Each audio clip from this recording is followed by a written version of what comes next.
Hello and welcome to Films and That, show we talk about films that usually don't get talked about. My name's Rob Turnbull. And my name's Sam Hall. This week we're not talking about a film in particular though, are we? We are talking about a director. We're talking about Robert Zemeckis.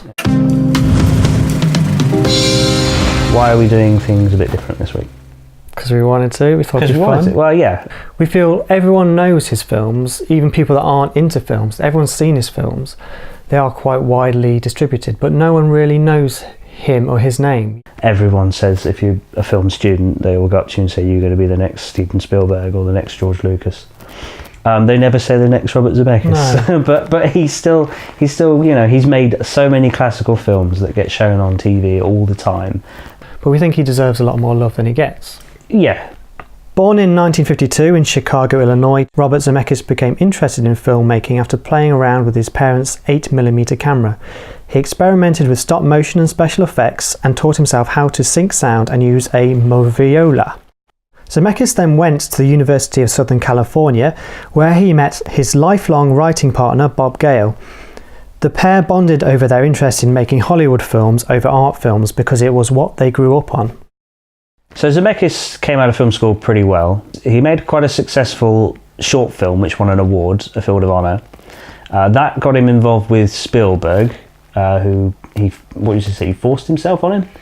The story I heard is that Zemeckis just went into Spielberg's office, went past his secretary, waltzed in, and look at this film, and just forced a Field of Honor upon him. So he just showed him the film. Spielberg liked it so much that he then became his mentor and presumably taught him how to make films properly between the period of A Field of Honor and I Want to Hold Your Hand. Yeah. And he also worked pretty loyally with writer Bob Gale. Both of them worked together on their first feature film, I Want to Hold Your Hand.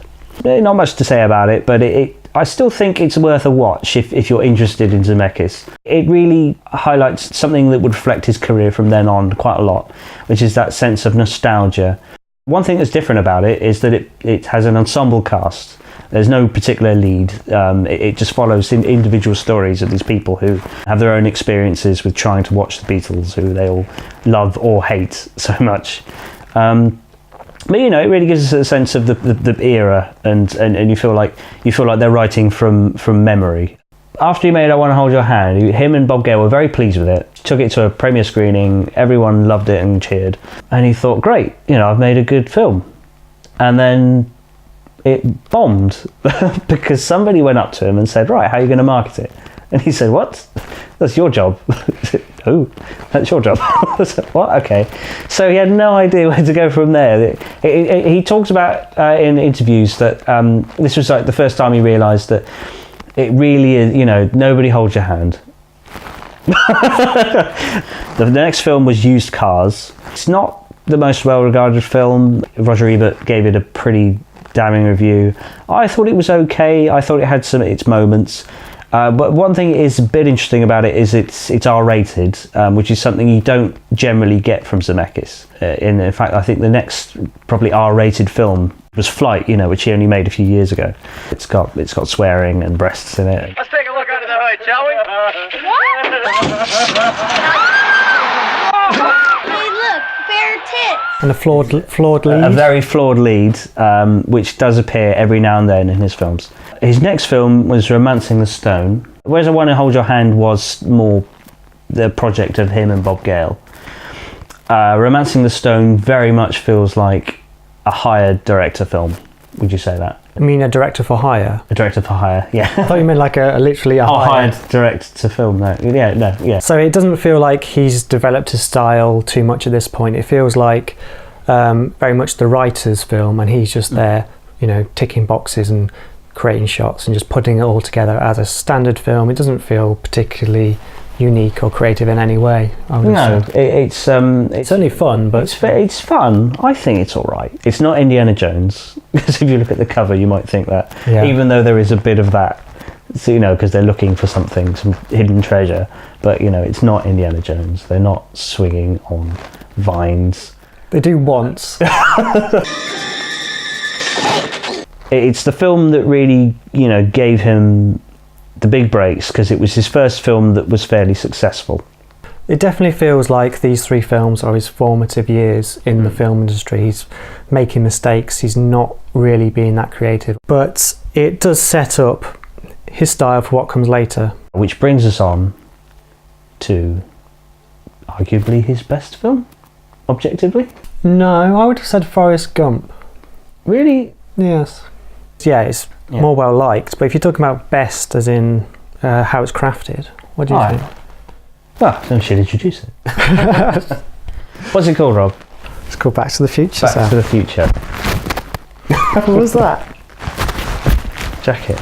So that brings us on to his breakout comedy kind of phase, I would say, the ones that play to a general audience. Starting with Back to the Future, which is a massive film, really well known, really engaged by a lot of people. Yeah, arguably as well, probably one of the more memorable, more consistent trilogies. Indiana Jones, and people still have a go at Temple of Doom, don't they? Oh, and Ewoks in Return of the Jedi, I suppose. Personally, I prefer the third one to the second one, but... What are you talking about? The trilogy. What trilogy? Back to the Future. You prefer... Oh, okay. All right, let's start all that again. Why did you do that? But why did you start talking about Ewoks?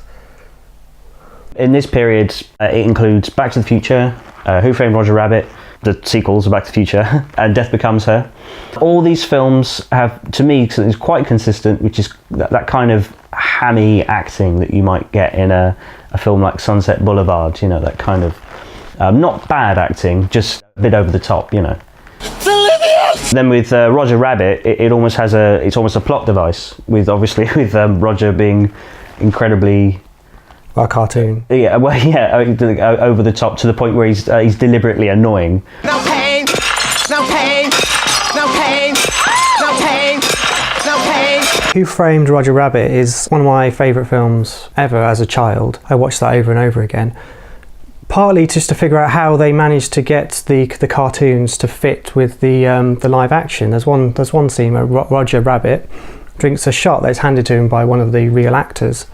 It was actually done with a mechanical arm that kind of just went like that, and then It's certainly one of those films that just made me sort of sit down and think, how on earth do they make films? It's just that, you know, at such a young age, it was just so beyond me, and to a certain extent, it still is now. But it just shows how much he's willing to push things out there.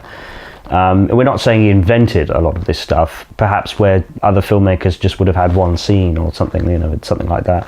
You know, he'd be happy to sort of to put it across a whole film. Well, that's the thing that a lot of people say about Robert Zemeckis, is he's a whiz kid with special effects. He always finds a way to put something creative in there. In Back to the Future, there's a few scenes where there's 2 characters played by the same actor, and they're on screen at the same time. I mean, you could have done that like shot, reverse shot and things like that. That would have been so much easier to do. I feel like he wants to put that in his films because he thinks it's going to add something. Yeah, he's always willing to take those risks even if they don't quite work out. Which really, you know, I think is the mark of a good filmmaker. Do you want to also talk about the nostalgia at this phase? Because certainly Roger Rabbit is set in the kind of film noir era of cinema. Have you ever thought of it like 2 genres clashing? And two that would never fit together, but they do in this film, you know. Something kind of stark and high contrast like film noir, black and white, and then something really colourful like cartoons. Yeah. I really like the baby in it, who's an actual kind of grumpy adult. It's like smokes cigars and he's just really angry, but he just plays a baby in the cartoons. I've been trying to make him quit, but he just won't listen to me. What do you know, you dumb broad? You got the IQ of a rattle. I like the kind of the dark contrast of it, in terms of setting up as a kids film and letting kids watch it, and then not being afraid to do things that are a little bit dark, like the scene with the shoes and the dip. That's terrifying. Yeah, that stuck in my mind as a child. That's certainly something that Zemeckis has done for me quite regularly, is given me films that really stuck in my mind. I mean, do you want to talk about Death Becomes Her at all? Because I mean, these are such big films. I tell you what, there's nothing to say about it. It's a real like dead weight on that part of his career. It really does. It sinks it. I think people would forgive us if we skipped it. I feel like he wanted to do something a bit more serious in his next phase. He wanted to do something with a bit more weight to it, perhaps a bit more commentary behind it. The period of serious biopics that we're talking about covers Forrest Gump, Contact, What Lies Beneath and Castaway. I've called it serious biopics, but I don't know if that's not completely true. Because they're not real people, I suppose. But I see where you're coming from, especially with Forrest Gump. It feels like a biopic, doesn't it? You just follow his life, don't you, from his early age and his struggles he's gone through. The way he's put into the real world as well is quite interesting. Zemeckis has used real world footage and then spliced in Tom Hanks, like shaking the hand of the president and things like that. How do you feel? I gotta pay. Technical innovation, I remember that was talked about a lot at the time. I've heard a lot of strange criticisms about it, or perhaps not strange, but maybe a bit misguided. The one review I read about was they were sort of going out their way to talk about it as being right-wing propaganda. I think people have been a little bit unfair on it, maybe because they feel it's a bit too saccharine. It is quite schmaltzy and it is quite heartwarming. Lieutenant Dane. Hello, Forrest. You got new legs. New legs. He always seems to represent individual people very well. You really empathise with them, like with Forrest Gump. You're on his journey with him. That's why I Want to Hold Your Hand was such a sort of odd thing with the ensemble cast, because most of his films do centre around a character quite a lot, and you really get to know his leads. So his next film, Contact, with Jodie Foster, for me it is a film that starts to unpack kind of religious ideas, because it's about believing in things that you can't necessarily put facts to, attribute facts to, but you know for certain that they are true. It was God. And there's no chance that you had this experience because some part of you needed to have it? She doesn't believe in religion, she doesn't believe in faith. Anything that can be explained without facts. She's a very factual person, she's a scientist. And then Matthew McConaughey's character is trying to convince her otherwise.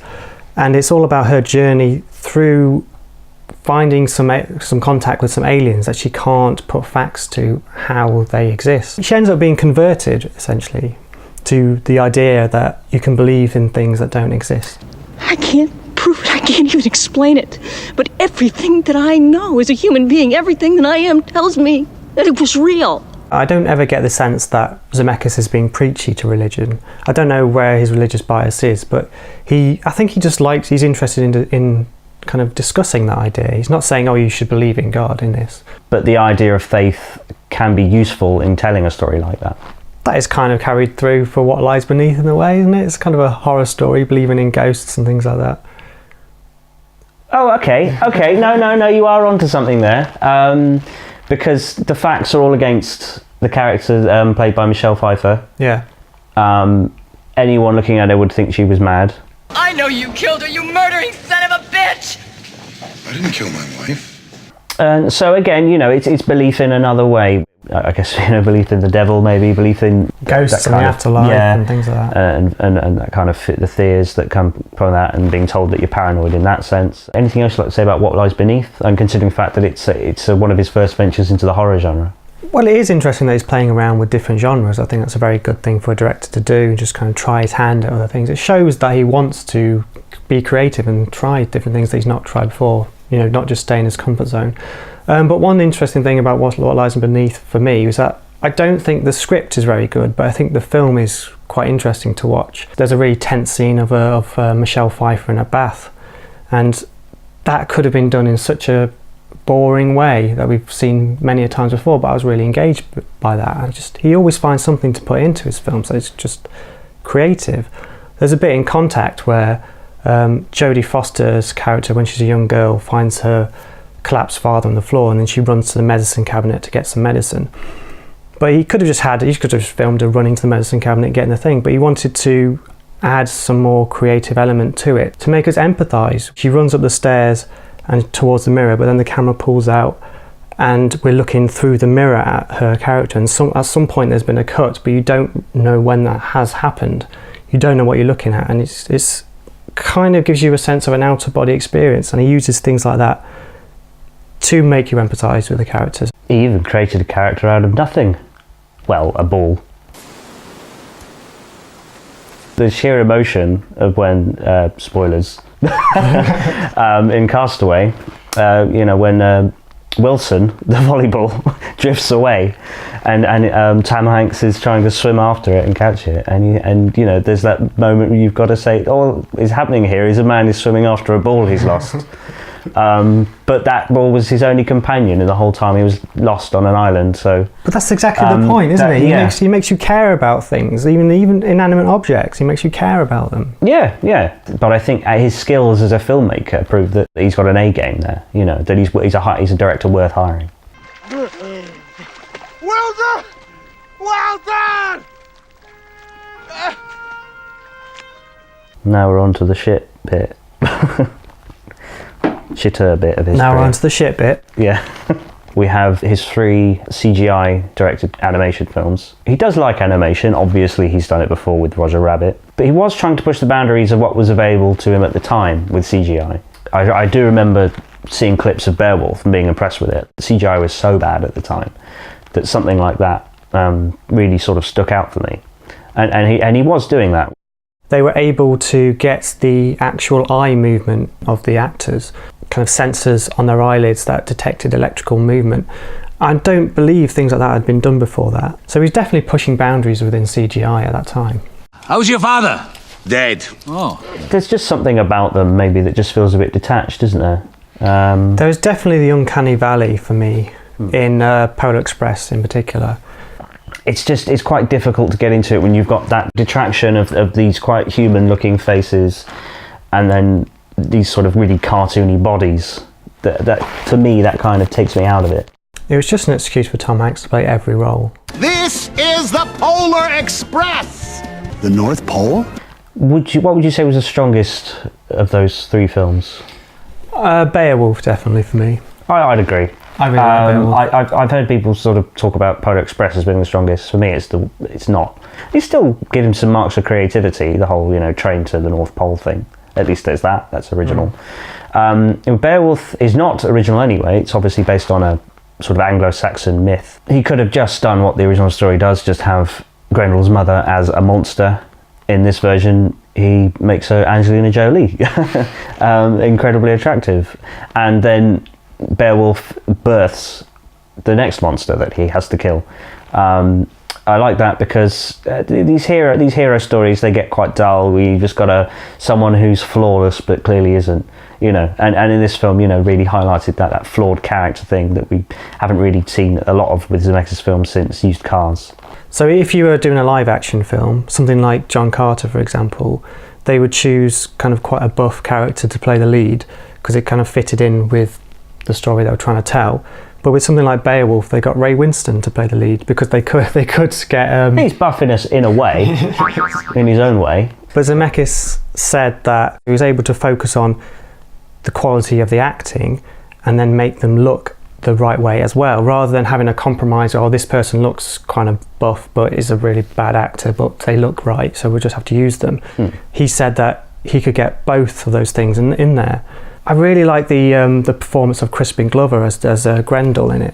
I think he's a great performance. I mean, what do you think about that? Do you think that carries across? It really stuck out with me, actually, because, it's a good point you mentioned that. Grendel has always been this sort of, what is it? Is it a troll? We never sort of sure, it's just a sort of traditional monster. And they went with something a bit weirder in this, just sort of kind of mutated thing with this, speaking this kind of archaic English. And that made it more interesting. He played it like a sort of frightened child. And you could also get Ray Winston to play the dragon. Yes. Okay. Well, he was supposed to be his dad, wasn't he? So, yeah. Spoilers. Dive into the door! Things you do for money. His last era for me is the bringing together of all these elements he's learnt previously in all his other films. So the last period we're talking about, which I've called modern curios, if that's acceptable. Okay. That involves Flight, Walk, and Allied. Perhaps a bit of a callback to the serious biopic phase, as you called it. Takes a much more serious direction, not straight up comedies. But Flight is his first R-rated film, I believe, since Used Cars. Straight in with the swearing and the sex. No, I've been up since the crack of dawn. Drugs and rock and roll. Yeah. A bit of a callback to the religious aspects. Praise Jesus. But a good overall performance with Denzel Washington, who he had not worked with before. Oh, I think he's great in this. Yeah. He's really likable as a character. I don't know if it's his acting or the way Zemeckis directed him or the script or whatever it is, but I really, really was engaged with his struggle. There's a great scene when he goes to an AA meeting with his friend, and he just goes to support her, but everything that the person's saying, he starts to realise in himself, and he just sat there and he just says nothing, and the camera just focuses on him slowly.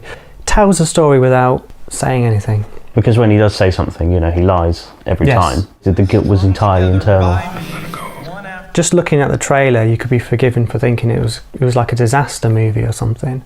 Oh yeah. So it does bring in the general audience still by having that subject matter, but in these last 3 films, he really kind of pulls it down and just makes it about a couple of people or one person. Makes it about the human. By this point, he does feel more of a fully formed director, in that he's got a lot of confidence with everything he's going into.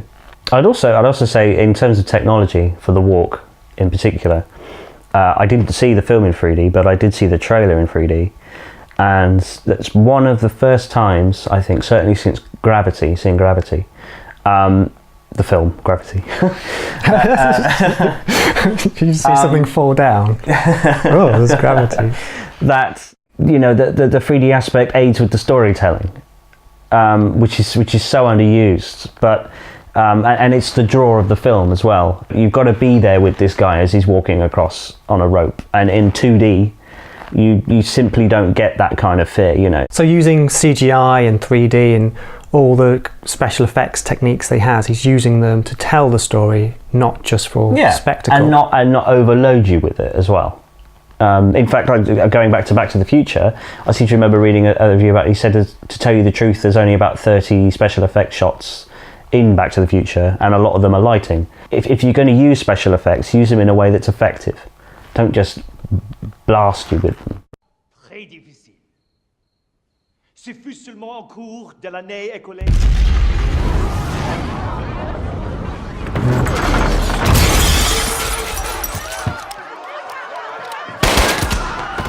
The most recent feature, Allied, not his best feature in recent years. I think we overall liked it, didn't we? I was engaged with the characters again. I mean, the story itself, I thought the script wasn't particularly great, but I cared about the characters, so I was with them along their journey. He doesn't necessarily do things that are too flashy or too signature to him. He does obviously things very well, but they are often quite well-established techniques anyway. Maybe he wants to be recognised for creating great films with great characters, but not necessarily be an auteur, would you say? He's not someone I would call an auteur. I have heard that sort of story that auteurs are people who stick with one idea and do it over and over and over again. Not everyone wants to be that, and certainly not with Zemeckis. Zemeckis wants to be more like a Cecil B. DeMille. He wants someone, he just wants to be able to just jump into something in any sort of project and come and make it good.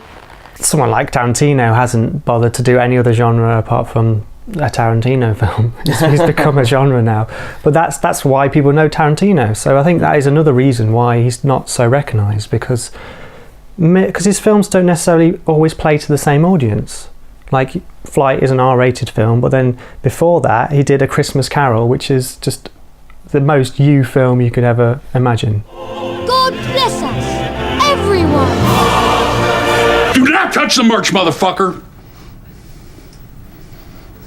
What would you say your favourite Zemeckis film is, if you had to pick one? Oh, see, I was going to say top 5. Top 5? Yeah. Okay, I'll do top 5. What's your but in 5? The trilogy has to count as one, the Back to the Future trilogy. Right, okay. Number 5, I'm going to say one that's probably not going to go down well, but I'm going to say Beowulf. Number 4 would be Forrest Gump. Number 3 would be Who Framed Roger Rabbit. 2 would be the Back to the Future trilogy, and I'm going to say Castaway is my number 1, really? Because I don't know why, it just seems to work with me quite well. You're going for a Castaway? Yeah, maybe just the fact that there's a ball in it. Right, I'm going to go. I need to think about this. It's a serious decision. I didn't actually. Have you thought about this before? Because I haven't actually thought about it. I need a pen. Yeah, I did. Do you have a pen? Is this what? No. I had one in here earlier. Not looking at it, so I can gasp with horror as you reveal your number one. Schindler's List. My top 5 for me in 5 would be Beowulf. I think that's the same as Really? you. Yeah. Okay, fair enough. I thought I was the only person who put it in the top 5. I really liked it. It was not what I was expecting. There's the violence at the beginning, and I was like, oh, this is interesting. A couple of distracting accents in there as well, but it's a bit corny and stupid in places. But I also love the flawed lead that we've already mentioned.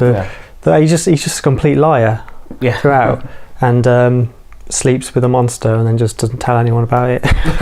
Oh yeah, I killed her. Whatever. Similarly, the flawed lead in Flight, I quite liked. So that's my number 4. Okay, yeah, it's a good film.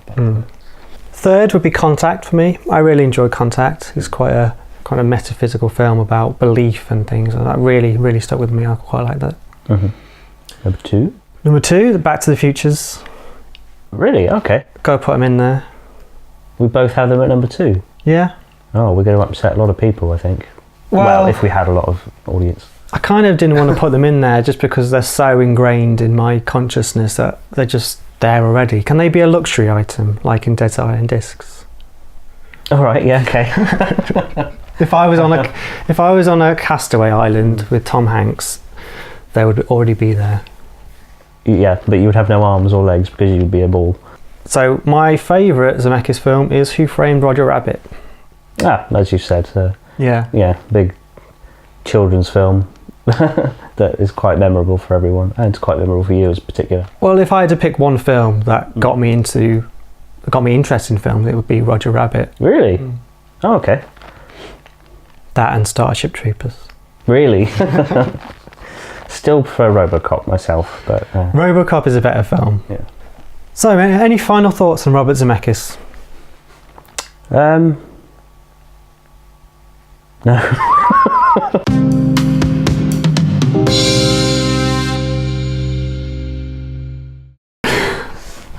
Why are you dressed like that though? Nostalgia, isn't it? America. Yeah. Okay. Even with the glasses. Yeah. Tom Cruise aviators.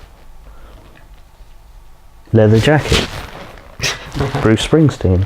80s. That's the bit when you put Born in the USA at the end of the episode. I can't for copyright reasons. We're not paying money.